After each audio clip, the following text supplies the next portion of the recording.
Isn't really a direct SEO question, but more of a general question. Why do you guys dislike SEO for real estate so much? Did you get hit by a crazy compliance issue from a client's broker? Um, were you talking to Kyle Yes. about real estate SEO? I don't know, but uh, every time real estate SEO gets brought up in public, I'm pretty vocal about saying that I don't like working with real estate. And recent history, like I turned down a lot of real estate clients. So the reason is one of my first clients ever was in real estate, and it was not easy. And then after all these, after a lot of work happened, I did run into compliance issues with brokers. And it was always changing and it was always bullshit. Quite honestly, it'd be like all of a sudden the realtor is not allowed to use the term realty inside their URL or inside of any of their citations anymore. So you've got to go out and take all that down, or the real estate agent is going to receive a $500 fine for every infraction found, right?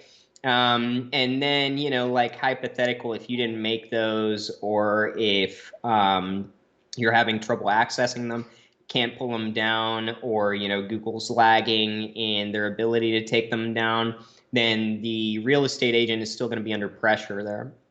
But even further than that, before we get into the bureaucracy of real estate in different Just the areas, competition level. the competition is so high. You consider different metros, anywhere that homes are being sold that's valuable, quote, real estate in the SERPs, is going to be something where $1 billion company has its fingers in. And this isn't like affiliate sites in new high competition niches. This has always been somewhere where typically the top SERPs were always going to be dominated and always have been dominated by the big They're players, the just the monster nationwide real sites, yeah. estate Your Zillows. conglomerates, right? And so to compete, you have to be um, you have to be very knowledgeable on how to attack a level of competition like that with a fraction of the budget, right?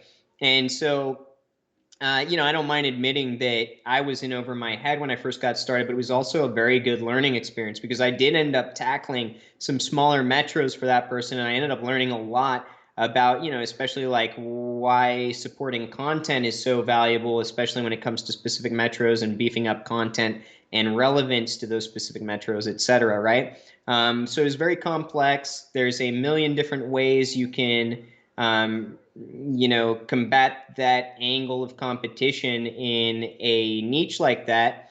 But that compounded with all the legislation and bureaucracy involved in, being a real estate agent under a brokerage in the United States, or at least in Texas, it just it created a headache. And when you conceptualize the fact that you can use a fraction of backlinks networks and know how to tackle some very competitive niches that are worth quite a lot of money, that angle kind of loses its luster. Now, hypothetical, if you had a large budget, um, and a agent or a group of agents that understood um, what was going on and how technical it was, and timeframes to expect the growth of business, et cetera, then it would be something that's feasible. If anybody's watching that's got a big old brokerage and a big old bankroll, I can help you tackle whatever you need. But it's one of those things where especially when you look at like Austin, Look at I won't say anywhere. their name, but the big, but like there's one group here that, and I don't know the SEO in charge, but I know it's like heavily one guy from what I've heard. But they dominate the SERPs. They dominate, and we're talking about like they got in. I don't know how long ago, but 10, 15 years ago, and they're moving billions, right? So you have to consider the bankroll. And once people are up there and they know the value of these leads, they do everything they can to protect them. And that's why we're seeing legislation across the board from the bigger brokerages saying our agents can't compete with us in the SERPs anymore. So no more using realty at the end of their name. It's for fear that one of their agents will outgrow them. Aligning themselves with somebody with know-how. But yeah, long story short, that's basically why I'm not a huge fan of dealing with real estate. Not to mention, so the agent I worked with, amazing, phenomenal person. But I also got my start in SEO predominantly selling SEO to real estate agents. I had a huge I had a huge list of different niches I was allowed to interact with and sell SEO to. And I ended up 100% dedicating myself to real estate because I could talk the talk, and real estate people, they're very business minded. If you can send them leads, then, they get that. It's very, it's very valuable per lead to them.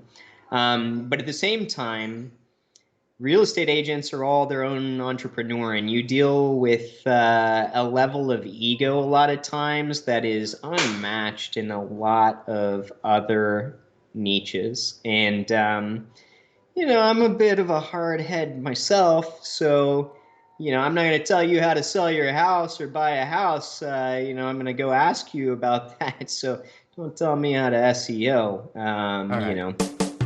Yeah. Hey everybody, thanks for watching. Be sure to check the description below for links to our blog for more info on this topic, along with a bunch of other cool stuff like case studies, our Facebook community, and our link building services. And like always, remember to like, comment, subscribe, and turn on the notification bell if you enjoyed the video. Thanks and happy ranking.